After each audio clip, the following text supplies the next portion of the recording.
గత ప్రభుత్వం బీఆర్ఎస్ కొన్ని డబుల్ బెడ్రూమ్ ఇల్లులు మా కాన్స్టిట్యున్సీని కట్టి అప్పుడున్న బీఆర్ఎస్ వాళ్ళు కొంతమంది ఏదో అవకతవకలతో కట్టిన ఇల్లులని వాళ్ళకు కేటాయించక అనేక గందరగోళమై మీరు కూడా టీవీలలో పేపర్లలో చూసిండొచ్చు.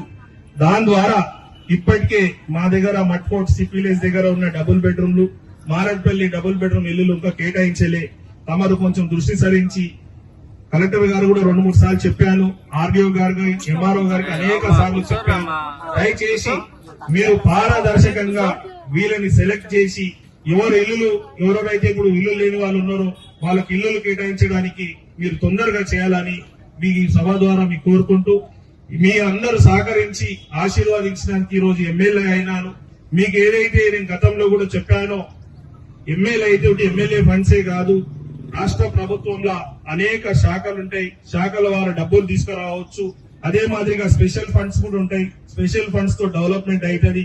గతంలో ఇక్కడ ఉన్న బోర్డు మెంబర్లు, ఇక్కడ ఉన్న ఎమ్మెల్యేలు కావచ్చు, ఎవరు కూడా లీడర్లు కూడా అలాంటిది ప్రయత్నించకుండా కేవలం కంటోన్మెంట్ బోర్డు నిధులతోటే డిపెండ్ అయినందుకు మనం చాలా వెనుకబడిపోయామని చెప్పాను.